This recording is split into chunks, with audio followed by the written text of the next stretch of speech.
So let's start with today's themes analysis from the Hindu newspaper. Before I start, मैं सबसे पहले आप लोग को बता दूं कि ये QR कोड स्कैनर है और ये मेरी जीमेल आईडी है. जिन लोगों को भी मेंटोरशिप चाहिए विद रिस्पेक्ट टू यूपीएससी, ठीक है, वो मुझे कांटेक्ट कर सकते हैं. या तो वो इंस्टाग्राम पे कांटेक्ट करें या मुझे मेरी जीमेल आईडी पे मेल करें. अभी ये फ्री है, लेटर ऑन इस पर चार्जेस इंप्लीमेंट होंगे, सो हरी अप. सो हमारा सबसे पहला टॉपिक है consider Aadhaar EPIC ration card as a proof. Now this is declared by Supreme Court. तो मैं अगर इस आर्टिकल के या इस न्यूज़ के इस टॉपिक के कंटेक्स्ट के बारे में बताऊं, तो सबसे पहले कि सुप्रीम कोर्ट जो है वो बेसिकली पिटिशंस हियर कर रहा है जो चैलेंज करती हैं स्पेशल इंटेंसिव रिवीजन को, ठीक है, of the electoral rolls in Bihar. अभी जो SIR कैरी ऑन होने वाला था उसको चैलेंज करती हैं. बहुत से इलेक्शन पिटिशन जो है वो फाइल की गई थी क्योंकि उसके पीछे कई रीजंस बताए गए थे. सम ऑफ द रीजंस वो कि जो माइग्रेंट वर्कर्स है उन पे इफेक्ट पड़ेगा. फिर जो डॉक्यूमेंट्स है वो उसमें आधार कार्ड और EPIC इन सबको नहीं कंसिडर किया जाता. रेशन कार्ड को भी नहीं कंसिडर किया जा रहा था एज अ प्रूफ. तो कहीं ना कहीं ये लोगों के लिए काफ़ी प्रॉब्लम हो रही थी क्योंकि हो सकता है बहुत से लोगों के पास बर्थ सर्टिफिकेट्स ना हो. तो इसलिए उस चीज़ को चैलेंज किया गया था. सो पिटिशनर्स ने ये आर्ग्यू किया था इस केस में कि SIR प्रोसेस जो है वो एक तरीके का सिटीज़नशिप स्क्रीनिंग में टर्न ऑन हो सकता है, ठीक है. EPIC का फुल फॉर्म है इलेक्टर फ़ोटो आइडेंटिटी कार्ड. तो इनका ये कंसर्न है कि इसे सिटीज़नशिप स्क्रीनिंग में कन्वर्ट किया जा सकता है एंड पोटेंशियली इसकी वजह से डिसएनफ्रेंचाइजमेंट हो सकता है, ठीक है, वल्नरेबल ग्रुप्स का, ठीक है, जो वल्नरेबल ग्रुप्स हैं जो बेसिकली डिस्क्रिमिनेशन फेस करते हैं, या यूँ कह लीजिए जो रिज़र्व कैटेगरी है या जो आपके इकोनॉमिकली वीकर सेक्शन में आते हैं. तो इस टाइप के जो ग्रुप्स हैं उन पे काफ़ी इफ़ेक्ट पड़ सकता है. डिस्क्रिमिनेशन कहीं ना कहीं हो सकता है. तो इस दौरान सुप्रीम कोर्ट ने ये कंसिडर किया कि EPIC यानी इलेक्टर फ़ोटो आइडेंटिटी कार्ड को भी और राशन कार्ड को भी एक वैलिड प्रूफ कंसिडर किया जाए for voter registration. So EC ने अपोज़ किया है यूजिंग आधार कार्ड. जैसे कि मैंने आपको बताया कि आधार कार्ड को एज अ प्रूफ कंसिडर करने के लिए, प्रूफ ऑफ सिटीजनशिप कंसिडर करने के लिए अपोज़ किया है. और ये बोला है कि आधार एक्ट जो है वो ये बोलता है, आधार एक्ट के बारे में भी बात की है EC ने, इलेक्शन कमीशन ने बोला है कि आधार एक्ट में ये बोला गया है कि आधार कोई प्रूफ नहीं सिटीजनशिप का, ठीक है. हालांकि ये जो आधार एक्ट हुआ था उसमें ये सुप्रीम कोर्ट की ही पहले की रूलिंग थी, उस पर यह एक्ट पूरा इनैक्ट किया गया था. So the court emphasised the importance of voting rights as a fundamental aspect of democracy. So अब UPSC के एस्पेक्ट में अगर हम बात करें तो आपका स्पेशल इंटेंसिव रिवीजन जो है दैट इज़ SIR वो इम्पोर्टेंस में आ जाता है क्योंकि उस पर आपको थोड़ा नोट्स बनाने पड़ेंगे. अब SIR है क्या? बेसिकली ये एक प्रोसेस है, अपडेट करने का प्रोसेस है इलेक्टोरल रोल्स को, ठीक है. क्योंकि बहुत सारे लोग होते हैं जो कि हर साल 18+ होते हैं, ठीक है, 18 के आसपास, 18 का जो है 18 एज क्राइटेरिया जो है वो क्रॉस करते हैं, ठीक है. तो उस वजह से अपडेशन ज़रूरी होता है पूरे लिस्ट का, ठीक है. So it is a process to update electoral rolls beyond regular summary revisions. और ये कब होता है, SIR कब लिया जाता है? जब लार्ज स्केल पर डिस्क्रिपेंसीज या माइग्रेशंस होते हैं, ठीक है, और काफ़ी ज़्यादा डेमोग्राफिक चेंजेस जो हैं वो सस्पेक्ट किए जाते हैं. और ये हो भी रहा है क्योंकि बहुत लोग जो हैं वो बिहार से निकल के या तो फ़ॉरेन जा रहे हैं या स्पेसिफिकली मुंबई दिल्ली माइग्रेट हो जा रहे हैं. सो इस वजह से माइग्रेशन की काफ़ी प्रॉब्लम आ रही है. तो इसीलिए ये डेमोग्राफिक चेंजेस जो है ये अकर करते हैं, ठीक है. So this is governed by section 21 of representation of people act 1950. ये मैंने आपको पहले ही बताया था, मैंने अपने प्रीवियस वीडियो में ये चीज़ बता दी है कि SIR जो है वो RPA act, representation of people act 1950 के तहत आता है. उसके अलावा UPSC के रिलेवेंस में और क्या इंपॉर्टेंस हो सकता है? यहाँ पर इलेक्टोरल रोल्स और राइट टू वोट की बात की गई है. तो right to vote basically article 326 में आ जाता है. ये एक कॉन्स्टिट्यूशनल राइट है, ठीक है, आर्टिकल 326 में आ जाता है. ये कॉन्स्टिट्यूशनल राइट है, ये फंडामेंटल राइट तो है ही है, ठीक है, लेकिन साथ में ये कॉन्स्टिट्यूशनल राइट भी है. सो वोटर रजिस्ट्रेशन जो है वो इंश्योर करता है कि एक इंटीग्रिटी रहे और डेमोक्रेटिक जो डेमोक्रेसी है उसको बरकरार रखने के लिए ये प्रोसेस एसआईआर का जो है ये कैरी ऑन किया जा रहा है। So exclusion from electoral rolls effectively denies the voting right. अब क्योंकि कुछ लूप होल्स भी डिटेक्ट किए जा रहे हैं एसआईआर में, तो ये बताया जा रहा है कि जो एक्सक्लूजन अगर रहेगा तो वो इफेक्टिवली डिनाई करेंगे वोटिंग राइट्स को। तो अब यहाँ पर तीसरी बात की गई है डॉक्यूमेंट फॉर वेरिफिकेशन की। तो इलेक्शन कमीशन ने ऑलरेडी प्रिस्क्राइब किया कि कौन कौन से डॉक्यूमेंट्स जो हैं वो लगेंगे for establishing the identity and residence for the voter registration. उसमें उन्होंने बोला है कि हम आधार कार्ड, ईपीआईसी और रेशन कार्ड को एक्सेप्ट नहीं करेंगे। उसी पे सुप्रीम कोर्ट में पूरा रूलिंग पूरा जो अपील की गई है, मामला चल रहा है पूरा। और वो ऐसा क्यों हो रहा है, क्योंकि ईसी ने जो इशू किए हैं डॉक्यूमेंट्स, दे आर जो 11 डॉक्यूमेंट्स इशू किए गए हैं they are very much restrictive. ठीक है, हो सकता है हर किसी के पास ऐसे डॉक्यूमेंट्स ना हो या उनमें से कोई एक ना हो, इसीलिए आधार कार्ड को ये बोला जा रहा है कि एक सिटीजनशिप मतलब एक प्रूफ के तौर पे लिया जा सकता है। सो अब यहाँ पर ही कैसे, क्योंकि आधार कार्ड का जो एक्ट है, अमेंडमेंट एक्ट है, उसमें तो ये दिया गया है कि आधार कार्ड को सिटीजनशिप के प्रूफ पे नहीं ले सकते हैं। बट ये है कि आधार कार्ड अकॉर्डिंग टू सेक्शन 9, जो आधार कार्ड एक्ट है, आधार एक्ट है, उसके सेक्शन 9 के अंडर इसे एक रेजिडेंशियल प्रूफ के तौर पे लिया जा सकता है। ठीक है, ये सिटीजनशिप प्रूफ नहीं देगा लेकिन रेजिडेंशियल प्रूफ दे सकता है। सो ईसी ये बोलता है that verifying citizenship status is not its mandate under the current laws. अब क्योंकि रेजिडेंस मैंडेट है, ठीक है, सिटीजनशिप नहीं है, ईसी बोलता है, तो आधार कार्ड ऐसा नहीं है कि लिया नहीं जा सकता है। तो उसी को लेकर मामला जो है वो चल रहा है। अब अपोजिशन पार्टीज इस पर क्या कह रही हैं कि इसको ये लोग सिटीजनशिप क्राइटेरिया में, सिटीजनशिप स्क्रीनिंग में इसको बदलना चाहते हैं। ठीक है, और इसकी वजह से जो लेजिटिमेट वोटर्स हैं उनका डिसएनफ्रेंचाइजमेंट हो सकता है।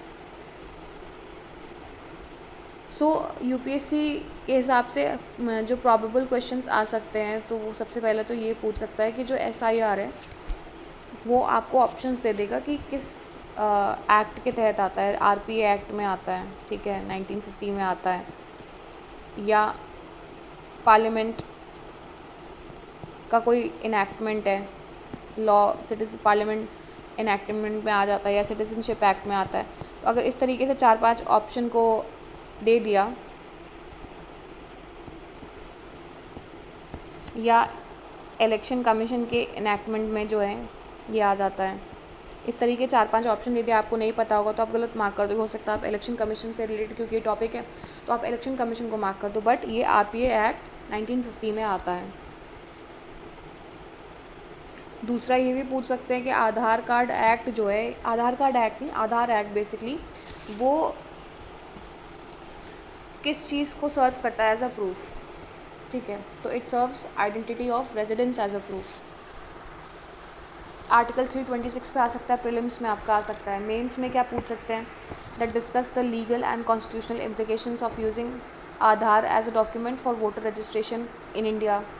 या ये पूछ सकते हैं कि critically analyse how the process like SIR can affect the democratic rights of the citizens, suggest measures to make voter verification more inclusive and transparent. इस तरीके के क्वेश्चन आ सकते हैं।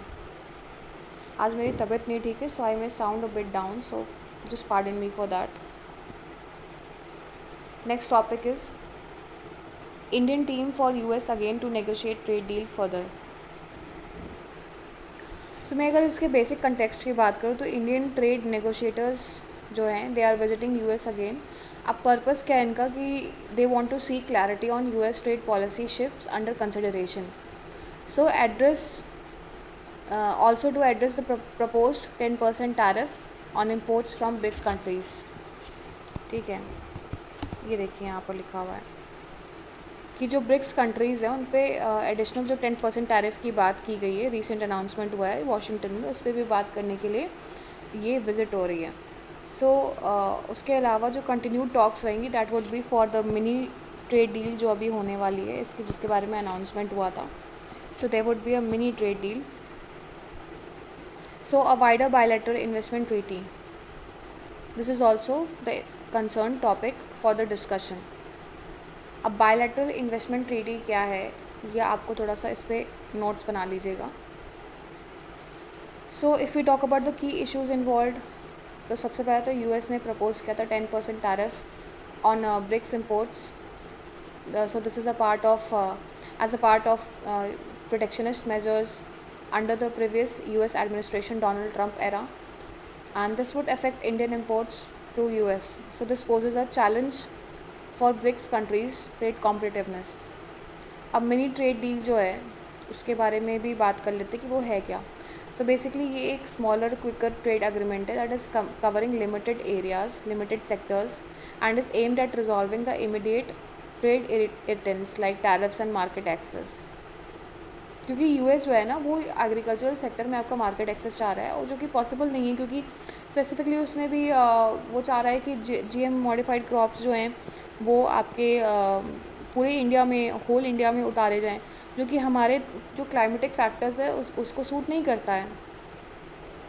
उसके अलावा इंडिया में वो डेयरी मार्केट एक्सप्लोर करना चाहता है, डेयरी मार्केट में अपने जो प्रोडक्ट्स उतारना चाहता है.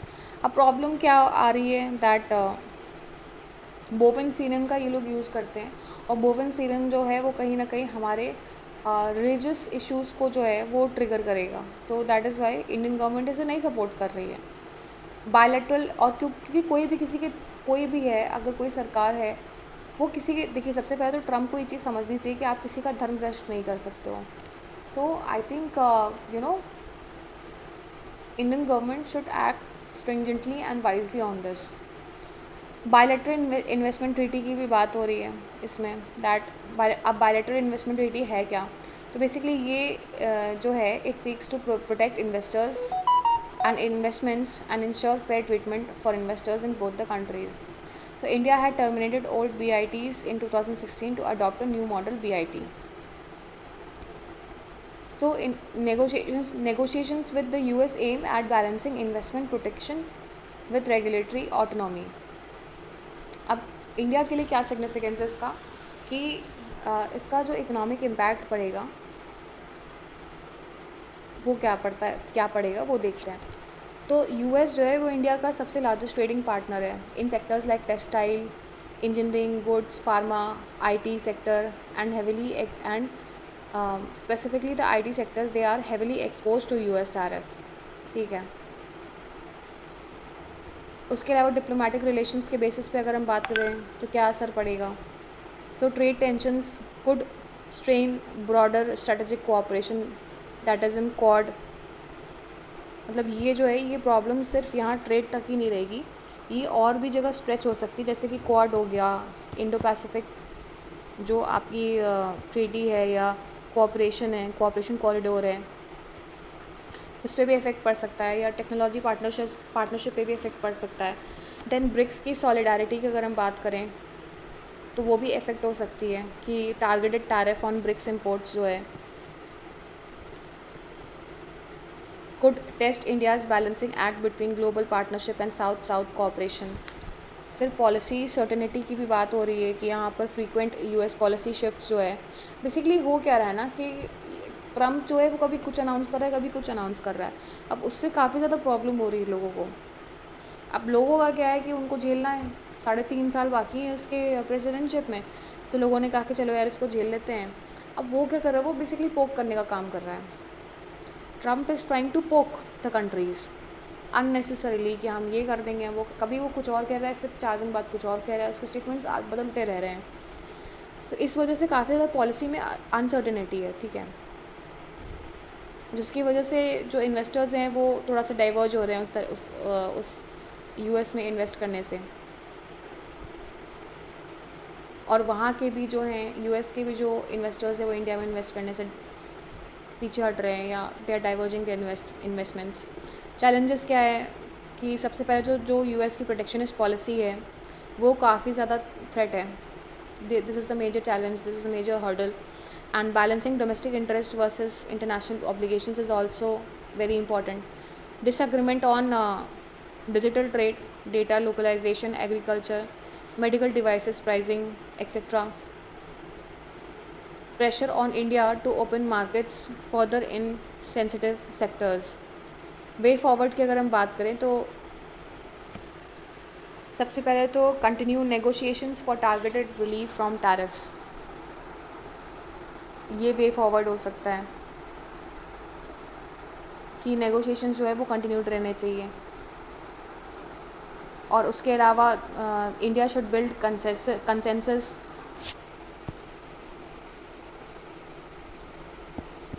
For a balanced VIT, and also India should diversify export markets to reduce dependency on the US। ये इसमें लिखा नहीं है, मैं अपनी तरफ से बता रही हूँ कि क्या करना चाहिए।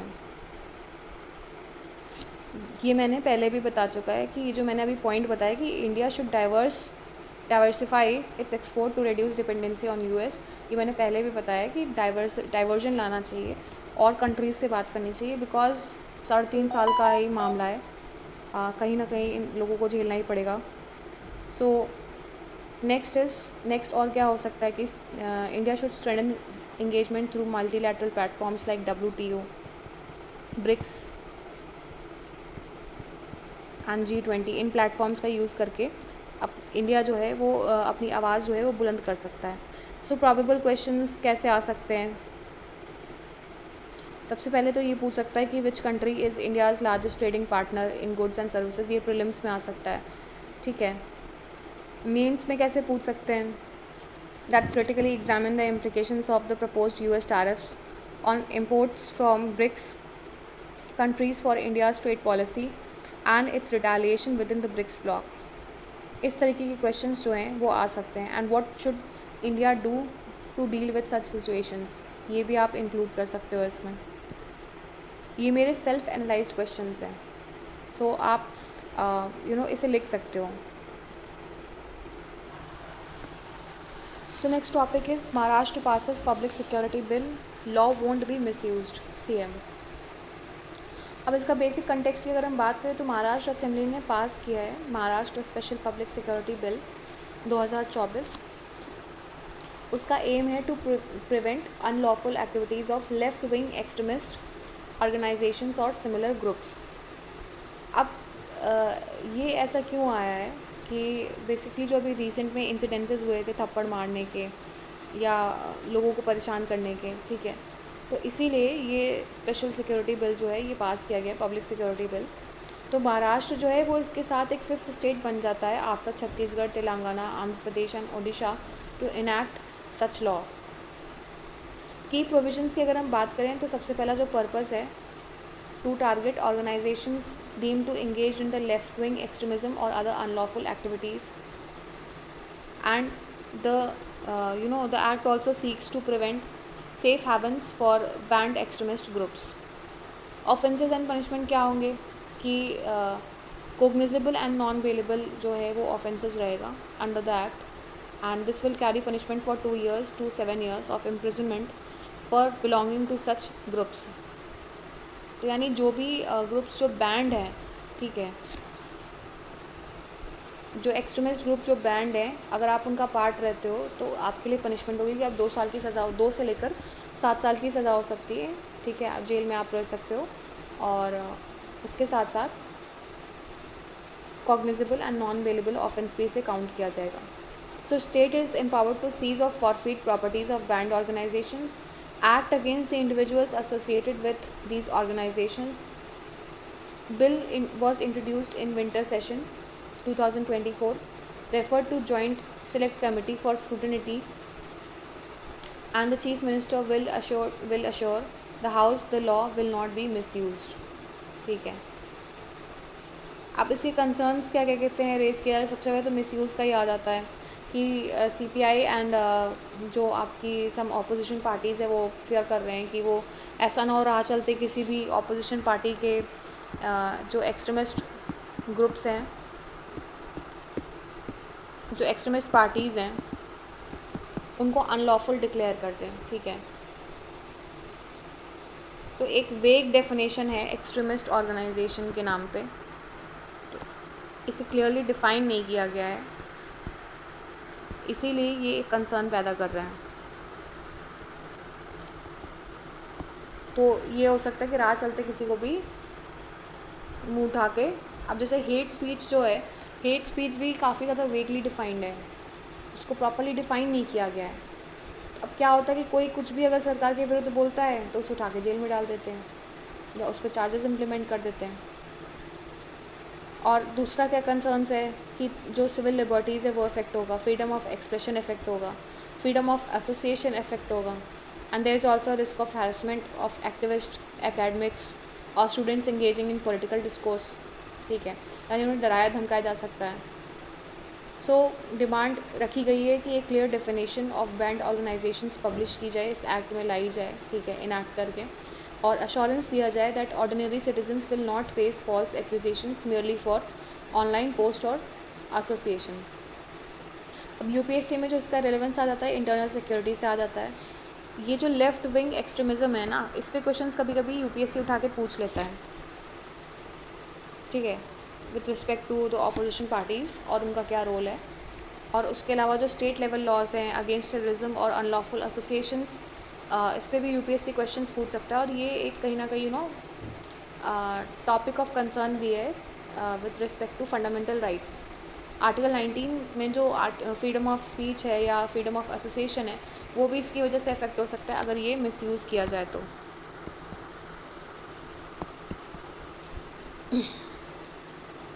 सो प्रॉबेबल क्वेश्चंस पहले तो कैसे आ सकते हैं, मेंस के ही आएंगे। सबसे पहला क्वेश्चन ऐसा आ सकता है कि discuss the challenges in balancing internal security measures and civil liberties with reference to state level laws like Maharashtra special public security bill 2024। May be वो बिल का नाम ना दे, लेकिन एक मेजर्स पूछ सकते हैं कि और इफेक्ट क्या पड़ेगा। या ये पूछ सकते हैं critically examine the role of state specific legislation in tackling the left wing extremism in India. Should states have independent laws beyond central legislation like the UAPA Act? UAPA Act का भी आप पता कर लीजिएगा कि क्या एक्ट है, ठीक है। फिर ये आ सकता है कि vague definitions in security laws often lead to misuse and infringement of fundamental rights, comment in light of recent legislative developments in Indian states. तो इस तरीके के क्वेश्चंस जो हैं वो आ सकते हैं। So next topic is zonal councils now engines of cooperation and not just discussion forums, says Shah. अब यहाँ पर जो है ना, यहाँ पर सबसे ज़्यादा इंपॉर्टेंट जो है जोनल काउंसिल्स का। ये चैप्टर आपका एम लक्ष्मीकांत में दिया हुआ है। अब यहाँ पर क्या है कि यूनियन मिनिस्टर अमित शाह जो है, उन्होंने एक थर्सडे को जोनल काउंसिल्स की जो मीटिंग होती है, ठीक है, वो होल्ड की थी। And he said that zonal councils have transformed from being a mere discussion forums into engines of cooperation. So noting that 83% of the issues were taken up in their meetings have been resolved. So इसका basic significance जो है वो zonal councils है, कितनी zonal councils अभी India में हैं। So that is why these are important. और ये जो चैप्टर है एम लक्ष्मीकांत में दिया हुआ है। So next topic is aiding India's progress with choice, control and capital. So basically ये जो आर्टिकल है this is link to world population day and आज वर्ल्ड पॉपुलेशन डे है अभी, today is July 11। So India has the world's largest youth population aged between 10 to 24 years.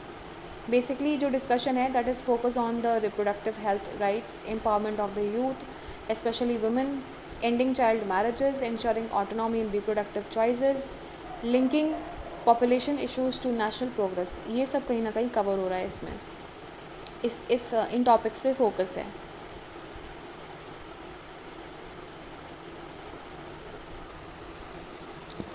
अब next यहाँ पर की थीम्स की जो बात की गई है वो सबसे पहले ये बोला गया कि youth is a demographic dividend, ठीक है। तो India's youth bulge offers potential economic gains. Demographic dividend इसीलिए बोला था क्योंकि कहीं ना कहीं इकोनॉमिकल प्रोसेस में यूथ का एक काफ़ी ज़्यादा हाथ होता है।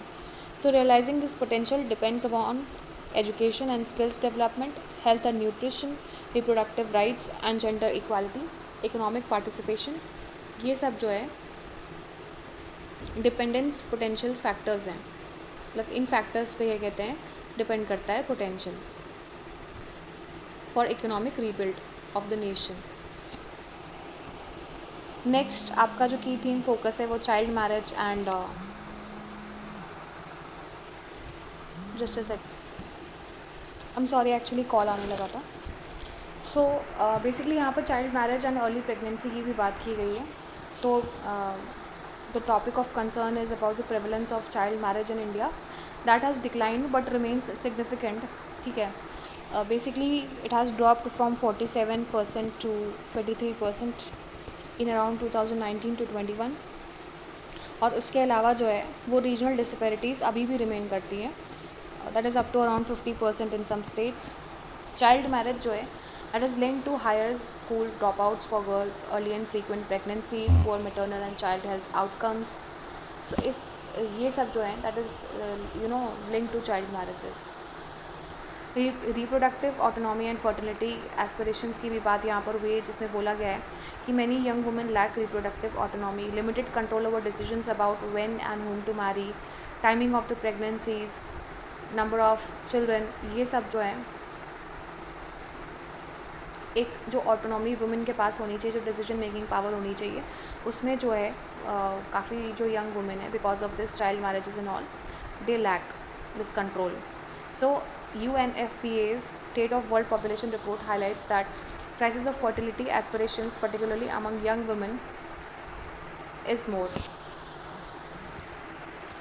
अब प्रोग्राम्स एंड इनिशिएटिव जो इंडिया ने लॉन्च किए हैं वो क्या है? सबसे पहला तो बेटी बचाओ बेटी पढ़ाओ जो है वो that focuses on improving the girls sex ratio. ठीक है. फिर राष्ट्रीय किशोर स्वास्थ्य कार्यक्रम, ये भी एक जो टारगेट करता है basically adolescent health and nutrition and reproductive health पे इसका टारगेट रहता है. फिर Avika programme in Odisha that was been launched and it uses adolescent peer leaders achieving child marriage free status in nearly 950 villages.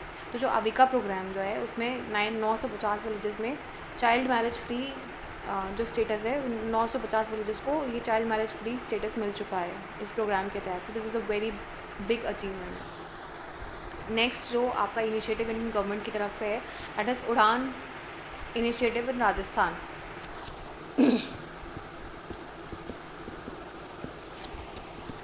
इसका मेन फोकस जो है वो life skills education for girls, delayed marriages and pregnancies, distributed menstrual hygiene products etcetera, इन सब पे focus है इस scheme का, इस पॉलिसी का. सो ये जो स्कीम्स मैंने मेंशन किए आप इसको ज़रूर देख लीजिएगा because these all schemes are related to girl child. ठीक है, वुमेन से रिलेटेड है, गर्ल चाइल्ड से रिलेटेड है. सो ये इंपॉर्टेंट है यूपीएससी के एस्पेक्ट में. Next, importance of choice and control क्या है एक वुमेन की लाइफ में? So true empowerment means women and youth making informed decisions about their own lives. Autonomy over reproductive choices is critical for gender equality, economical participation and social justice. अब इसके social and economic implications क्या हैं? That education and skills development, delay child marriages and early pregnancies. So empowered youth can contribute to better health outcomes and increased economic productivity. So gender equality is crucial for sustainable development. जो challenges इसमें highlight किए गए हैं वो बोला गया है कि सबसे पहले तो आपका जो persistent social norms है, यानी लोगों के बीच में जो एक दकियानूसी जो सोच चलती आई है, ठीक है, जो सपोर्ट करती है अर्ली मैरिजेस को, वो एक चैलेंज है कहीं ना कहीं. फिर रीजनल डिस्पैरिटीज़ भी है कहीं ना कहीं चाइल्ड मैरिजेस में एंड फर्टिलिटी रेट्स में. तीसरा क्या आ जाता है आपका? Lack of comprehensive sexual and reproductive health education जो है वो लोगों में नहीं है कि किस समय पे उनको प्लानिंग करनी चाहिए. Economic vulnerabilities pushing girls into early marriages, gender based violence and social stigma, ये सब जो है कहीं ना कहीं चैलेंजेस हैं. So what should be the way forward? Basically investment होना चाहिए गवर्नमेंट का सबसे ज़्यादा in secondary education for girls, comprehensive sexuality education भी होनी चाहिए स्कूल्स में, and economic opportunities for young women, ये भी होना चाहिए कहीं ना कहीं. उसके अलावा government should take initiatives to strengthen the community engagement, legal framework against child marriage, foster autonomy in reproductive decisions and participation of youth in policy making. अब इसका मेंस के पर्सपेक्ट में जो प्रॉबेबल क्वेश्चंस हैं that is India's demographic dividend is both an opportunity and a challenge. Discuss in light of issues related to reproductive rights and in youth empowerment. इस type के questions आ सकते हैं. या ये पूछा जा सकता है highlight the importance of reproductive autonomy for women in achieving gender equality and sustainable development in India. या ये पूछ सकते हैं that despite declining trends child marriage remains a serious concern in India. examine its implication for women's health, education and economic participation and suggest policy measures. तो आप इसमें जो government policies है उसके अलावा जो है वो आप अपना भी कुछ पॉलिसी मेजर्स जो हैं वो सजेस्ट कर सकते हैं या वे फॉरवर्ड आप सजेस्ट कर सकते हैं कि गवर्नमेंट को किस तरीके की पॉलिसीज़ और लानी चाहिए. So next article is population decline and an ill-informed chorus. Basically ये जो article है that discusses about the anxieties around India's slowing population growth, particularly after UN projected India would peak at 1.7 billion in 2064 and then decline. So it cautions against alarmist narratives that portray this decline as a crisis. The authors argue that lower fertility reflects positive development outcomes like better education, women empowerment and health services. They highlight that India's fertility rate has already dropped to replacement level 2.1. अब यहाँ पर UPSC के aspect में replacement level की definition काफ़ी important है. ये क्या होता है, ठीक है, फर्टिलिटी रेट क्या है, क्योंकि यूपीएससी में 2024 में उन्होंने जो फर्टिलिटी रेट है उसकी डेफिनेशन पूछ ली थी. इस हिसाब से रिप्लेसमेंट जो है लेवल, बर्थ रेट हो गया, डेथ रेट हो गया, इन सब की डेफिनेशन जो है, मोर्टालिटी रेट हो गया, मैटरनल मोर्टालिटी रेट जो हो गया, ये सब इंपॉर्टेंट है क्योंकि ये आ सकता है, इसीलिए इसकी प्रॉपर डेफिनेशन काफ़ी इंपॉर्टेंट है. सो इस आर्टिकल में बेसिकली हाईलाइट किया जा रहा है that fertility rate has already drop to replacement level around 2.1, signalling demographic transitions. Challenges exist such as regional disparities in fertility rates and potential workforce shrinkage, but policy focus should shift to improving quality of life, gender equality and economic opportunities instead of population control. The piece emphasizes avoiding coercive measures and urges evidence-based policies prioritizing human rights. It concludes that a declining population need not spell the doom, but can be managed with sound, equitable and developed planning. So ये इसकी summary थी. अब UPSC के basis में जो relevance है कि population जो आपकी डिक्लाइन हो रही है, जो रिप्लेसमेंट लेवल ऑफ 2.1 का आ चुका है, ठीक है, दैट इज़ 1.7, ठीक है, नॉट 1.7, रिप्लेसमेंट लेवल ऑफ 2.1 जो आ चुका है वो क्या इफेक्ट डालेगा डेवलपमेंट पैटर्न्स पे with respect to government policies, ठीक है. Are there chances of increase development और decrease development? Is it a cause of worry और कंसर्न और is it a thing to be used efficiently as a policy development of India and good governance? तो इस तरीके के जो question है वो आ सकते हैं. So next topic is centre UNICEF to provide career counselling for Eklavya students. अब इसका बेसिक कंटेक्स्ट जो है वो national education society for tribal students under ministry of tribal affairs has launched a programme with UNICEF, यानी national education society for tribal students जो एक इसका नाम नेस्ट है, that is under the tribal ministry, has launched program with UNICEF to provide career counseling and training for Eklavya Model Residential Schools EMRS. अब इस basis में ना ये EMRS जो एकलव्य मॉडल रेजिडेंशियल स्कूल्स हैं ये काफ़ी इंपॉर्टेंट है, ठीक है. की फीचर्स ऑफ द इनिशिएटिव क्या हैं कि प्रोग्राम का नाम है Talash. This stands for tribal aptitude life skills and self esteem hub. Target group जो है ओवर 1.3 लाख ट्राइबल्स जो हैं, they are the target groups in 470 plus Eklavya school districts schools nationwide. So objective इसका क्या है? Promote self awareness and career planning, provide psychometric assessment, career counselling, life skills and self esteem training. और tools की अगर हम बात करें, tools कौन कौन से यूज़ हो रहे हैं, सो कॉमन एप्टीट्यूड टेस्ट रहेगा that will create individual career cards,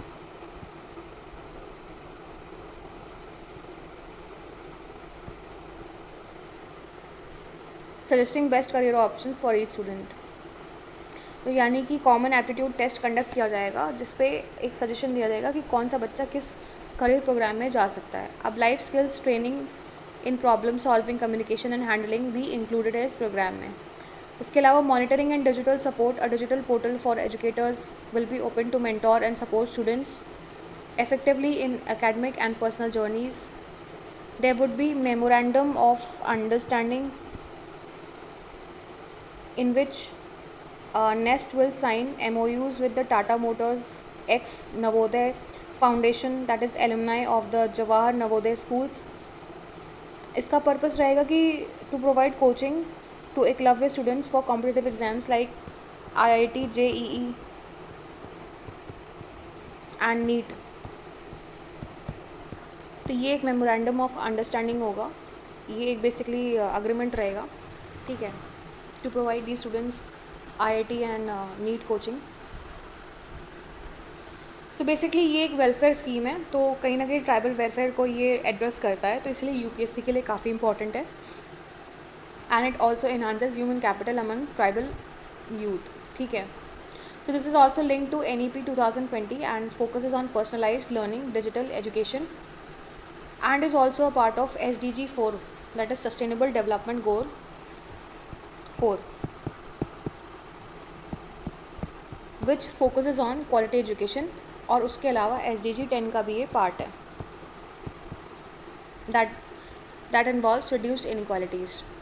अब probable questions कैसे आ सकते हैं? Discuss the significance of career counseling and skill development initiatives like Talash in improving education outcomes among the tribal communities in India. How can digital platforms improve inclusivity and career opportunities for marginalized group in India? ये दो अलग अलग questions हैं, तो इस तरीके के question जो है UPSC आपसे पूछ सकता है। सो नेक्स्ट टॉपिक आपका है Google unveils AI innovations to make agri practices more data driven। अब इसका जो कंटेक्स्ट मैं आपको बता दूँ कि ये है कि Google has announced new AI innovations and initiatives that is aimed at monitoring India's agriculture sector।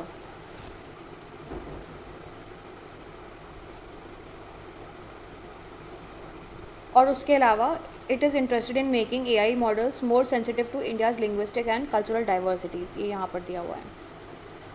की फीचर्स क्या बताए गए इस इनिशिएटिव के? That agricultural monitoring and event detection, that is emit API app will be developed, ठीक है, ये एक पोर्टल डेवलप होगा या ऐप कह लीजिए, ये देखिए यहाँ पर दिया हुआ है। So this provides a real time data on crops and field activity across India and supports agricultural productivity and resilience. Collaboration किन के साथ रहेगा? दैट गूगल का जो डीप माइंड है that has partnered with IIT Kharagpur.